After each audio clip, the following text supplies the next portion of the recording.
Hi friends, welcome to my channel. ఇకపోతే గగన్ ఇక నిజం తెలుసుకుంటాడు మీర ద్వారా. నిజం తెలిసిన వెంటనే భూమి కాళ్ళ మీద పడి ప్రాధేయపడతాడు. భూమి ఇలా అంటూ ఉంటుంది, గగన్ బావా నువ్వేంటి నా కాళ్ళ మీద పడి క్షమాపణ అడగడం ఏంటి బావా అని అడుగుతూ ఉంటే, నేను చాలా పెద్ద తప్పు చేశాను భూమి, నన్ను క్షమించు అని చెప్పి అనగానే పూరి కూడా వచ్చి చేతులెత్తి దండం పెట్టి, వదిన నన్ను క్షమించు, నేను నిన్ను తప్పుగా అపార్థం చేసుకున్నాను, శివకి నాకు నువ్వు పెళ్లి చేయాలని అన్నావని తెలిసి కూడా ఇక ఆ రోజు బిందు శివుల పెళ్లి జరిగేసరికి తట్టుకోలేకపోయాను, నిన్ను అనరాని మాటలు అన్నాను వదిన క్షమించు అని చెప్పి పూరి కూడా అంటూ ఉంటుంది. మరి నిజంగా భూమి తప్పు చేయలేదని గగన్ అలాగే పూరి తెలుసుకుని తనకి క్షమాపణ చెప్పబోతున్నారా? నిజంగా అదే జరిగితే మరి అపూర్వ పరిస్థితి ఏంటి? గగన్ అపూర్వని ఊరికి వదులుతాడా లేదా అని తెలుసుకోవాలి అంటే పూర్తి వీడియోలోకి వెళ్ళిపోదాం. పూర్తి వీడియోని చూసే ముందు మొదటిసారిగా నా ఛానల్ చూస్తున్నట్లయితే ఇప్పుడే సబ్స్క్రైబ్ చేసి పక్కనే ఉన్న గంట సింబల్ కూడా యాక్టివేట్ చేసుకోండి. అలా చేయడం వల్ల నేను పెట్టే ప్రతి ఒక్క వీడియో అప్డేట్ అనేది మీ వరకు ఈజీగా వచ్చేస్తుంది. ఇక లేట్ చేయకుండా వీడియోలోకి అయితే వెళ్ళిపోదాం. ఇకపోతే ఉదయాన్నే పెళ్లికి ముహూర్తాలు పెట్టిస్తానని గగన్ మాట ఇవ్వడంతో భూమి ఇలా అంటూ ఉంటుంది, ఏంటి బావా అసలు ఏం మాట్లాడుతున్నావో అర్థం అవుతుందా? రేపు పెళ్లికి ముహూర్తాలు పెట్టించడం ఏంటి? అయినా ధ్రువకి పూరికి పెళ్లి చేయండి కాదనను, కానీ నా జీవితాన్ని ఎందుకు నాశనం చేయాలని చూస్తున్నారు? తారా అలా చేస్తుందని నువ్వు నమ్మి ఇక తనను పెళ్లి చేసుకోవడానికి సిద్ధపడతావా? తను నిన్ను బ్లాక్మెయిల్ చేస్తుంది బావా, అయినా తన గురించి నా జీవితం నాశనం చేయడానికి నువ్వెవరు అని చెప్పి ఈ విధంగా భూమి గగన్తో గొడవ పడుతూ ఉంటుంది. గగన్ ఇలా అంటూ ఉంటాడు, భూమి ఒక్క విషయం చెప్తున్నాను విను. భూమి నువ్వు పెళ్లి చెడగొట్టావు అంటే చెడగొట్టలేదని అంటున్నావు, చెడగొట్టింది లేనిది పక్కన పెట్టు, కానీ ఇప్పుడు నా చెల్లెలి జీవితం ధ్రువతో ముడిపడి ఉంది, తారతో నా జీవితం ముడిపడితేనే వాళ్ళిద్దరికి పెళ్లి జరుగుతుంది, అర్థమవుతుందా అని చెప్పి అక్కడి నుంచి వెళ్ళిపోతాడు. ఇక ఇంటికి వచ్చిన తర్వాత శారదతో గగన్ ఇలా అంటూ ఉంటాడు, అమ్మ రేపే పంతులు గారిని పిలిపించు, నాకు తారాకి ధ్రువకి పూరికి పెళ్లికి ముహూర్తం పెట్టించు అనగానే, ఏంటి గగన్ ఏం మాట్లాడుతున్నావురా నువ్వు? అయినా ఇలా మాట్లాడేది నువ్వేనా? అయినా నువ్వు తారని పెళ్లి చేసుకోవడం ఏంటి?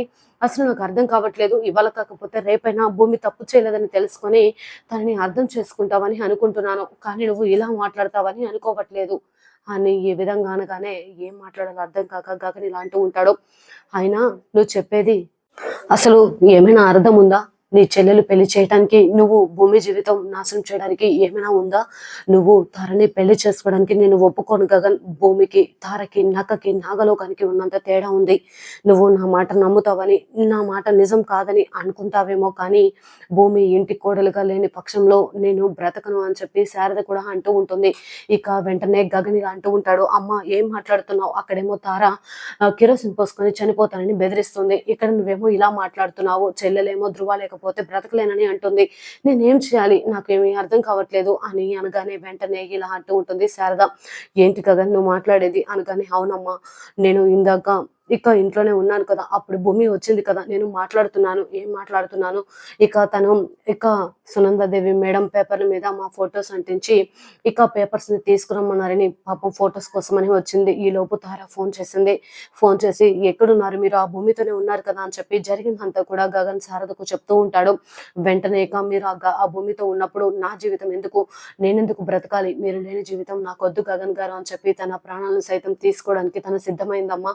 ఇక పూరి ఏమో ఫోన్లో, అన్నయ్య నా జీవితాన్ని నాశనం చేయకు, ధ్రువ గారు లేకపోతే నేను బ్రతకలేను, ధ్రువ గారిని చంచిపోవద్దు అని చెప్పి ఈ విధంగా మరి పూరి చెప్పే మాటల్ని ఏం చేయాలమ్మా నాకేమీ అర్థం కాలేదు, ఏమీ పాలిపోలేదమ్మా, అందుకే తను చెప్పినట్టు చేయకపోతే చనిపోతానని బ్లాక్మెయిల్ చేసింది. ఇక ఖచ్చితంగా నాకు ఒక మార్గం లేక నేను పెళ్లి చేసుకుంటానని, పెళ్లికి ముహూర్తం పెట్టిస్తానని మాట ఇచ్చాను, ఇక చేసేదేం లేదమ్మా, నువ్వేం చేస్తావో నాకు తెలియదు, పంతులు గారిని పిలిపించి రేపు ఉదయాన్నే నాకు తారకి ధ్రువకి పూరికి పెళ్లికి ముహూర్తం పెట్టించమ్మా అని చెప్పగానే ఒక్కసారిగా శారద ఏడుస్తూ లోపలికి వెళ్ళిపోతుంది.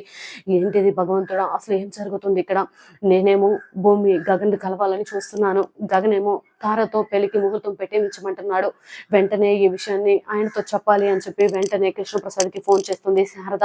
ఫోన్ చేయగానే ఇక కృష్ణప్రసాద్ ఇలా అంటూ ఉంటాడు, చెప్పు శారద అనగానే, ఏమండి అసలు ఏం జరుగుతుందో అర్థం కావట్లేదు, భూమి గగన్ ఇక కలుస్తారన్న నమ్మకం నాకు రోజు రోజుకి పోతుందండి అనగానే, ఏం మాట్లాడుతున్నావు శారద, ఇప్పుడు ఏమైంది అనగానే, వెంటనే తనను ఇంటికి రావద్దని చెప్పాను, నా నోటితో ఆ తార చెప్పించిందండి, కానీ ఇప్పుడు గగన్ ఏకంగా వచ్చి తారకి నాకు ధ్రువకి పూరికి పెళ్లికి ముహూర్తం పెట్టించమని అని అంటున్నాడు.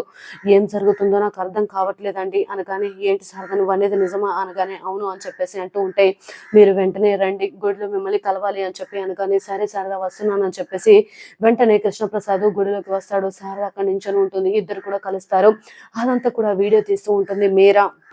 వీడియో తీసి నన్ను మోసం చేసి మళ్ళీ ఆ శారదని కలవడానికి వస్తారా, ఎన్నిసార్లు చెప్పినా మీరు ఎందుకు అర్థం కావట్లేదు అని చెప్పి ఈ విధంగా అనుకుంటూ నేరుగా ఇక శారద ఇంటికి వస్తుంది. గగన్ని కలిసి నిజం చెప్పడానికి మీరా. వెంటనే శారద శారద అని చెప్పి పిలవగానే వెంటనే గగన్ బయటకు వస్తాడు. పిన్ని లోపలికి రండి అనగానే, నేను లోపల కూర్చొని టీ తాగడానికి రాలేదు, అలాగే భోజనం చేయడానికి కూడా రాలేదు. నా భర్తని వేసుకొని మీ అమ్మ ఎక్కడికి వెళ్ళింది అనగానే, ఏంటి పిన్ని అలా మాట్లాడుతున్నారు, అమ్మ ఇంట్లోనే ఉంది అనగానే, మీ అమ్మ ఇంట్లో ఉందా, ఉంటే పిలువు అని చెప్పేసి శారదను అరవమని గట్టిగా అరుస్తూ ఉంటుంది మీరా. వెంటనే అమ్మ అమ్మ అని చెప్పి అరుస్తూ ఉంటే పూరి వచ్చి, అమ్మ ఇంట్లో లేదన్నయ్య గుడికి వెళ్ళింది అని పూరి అనగానే, గుడికి వెళ్ళిందా, గుడికి వెళ్ళలేదు, ఇక నా భర్తతో ఎగేసుకుని వెళ్ళింది అని చెప్పి గట్టిగా కేకలు వేస్తూ ఉంటుంది. ఏంటి పిన్ని ఏం మాట్లాడుతున్నారు మీరు అని చెప్పి గగన్ అనడంతో, నేను చెప్పేది నిజం, ఎంత చెప్పినా మీకు ఏమీ అర్థం కావట్లేదా, మీ ఇంటి నుంచి భూమిని దూరం చేసిన మా వదిన ఇక నాకు అన్యాయం జరగనివ్వదు అనగానే ఒక్కసారిగా షాక్ అయిపోతాడు గగన్. ఏం మాట్లాడుతున్నావు, ఏం చేస్తున్నావు అర్థమవుతుందా అని అనగానే వెంటనే ఇలా అంటూ ఉంటాడు గగన్. ఏం జరిగింది అసలు అనగానే, ఆ రోజు బిందుకి శివకి నా వదిన దగ్గరుండి పెళ్లి చేసింది కదా అనగానే, అవును వాళ్ళిద్దరికి దగ్గరుండి పెళ్లి చేసింది భూమి కదా అనగానే, లేదు ఆ రోజు భూమికి అలా భూమి వచ్చి ఇక పెళ్లి జరుగుతున్న బిందు శివల పెళ్లి హ్యాపీ పూరితో పెళ్లి జరగాలని శివను కోరింది. శివ కూడా సరే అని చెప్పాడు. నా కూతురికి అన్యాయం చేసి నీ చెల్లెల మెల్లో తాళి కట్టడం ఏంటని చెప్పి నా వదినను తీసుకొని నేనే మండపానికి వచ్చాను, ఆ పెళ్లి ఆగిపోయేలా చేశాను, భూమిది తప్పేమీ లేదు అని చెప్పి అనగానే ఒక్కసారిగా గగన్ షాక్ అయిపోతాడు. ఏంటి మీరు చెప్పేది నిజమా అనగానే, అవును ఆ ఏఐ వీడియో ద్వారా భూమి మాట్లాడినట్టు ఇదంతా క్రియేట్ చేసింది మా వదిన. మా వదిన గురించి మీకు పూర్తిగా తెలియదు, ఇంకా మీ అమ్మకు ఎన్నిసార్లు వార్నింగ్ ఇచ్చినా కూడా ఇలానే నా మొగుడిని వేసుకొని తిరుగుతుంది, ఇంకా ఏమనాలి అని చెప్పి గట్టిగా కేకలు వేస్తూ మీరా అరుస్తూ ఉంటే గగన్ ఇలా అంటూ ఉంటాడు.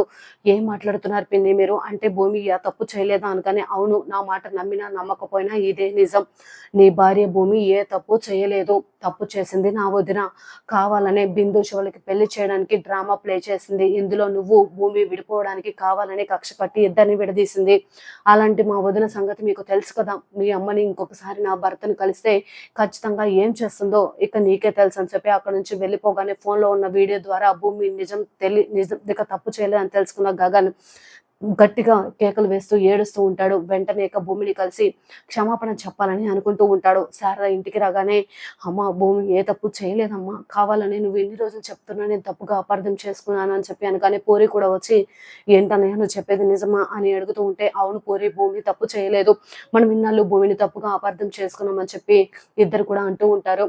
మరి నిజంగా భూమి అలాగే పూరి ఇద్దరు కూడా భూమి అలా గగన్ అలాగే పూరి ఇద్దరు కూడా భూమి తప్పు చేయలేదని తెలుసుకొని ఇద్దరు కూడా క్షమాపణ చెప్పబోతున్నారా?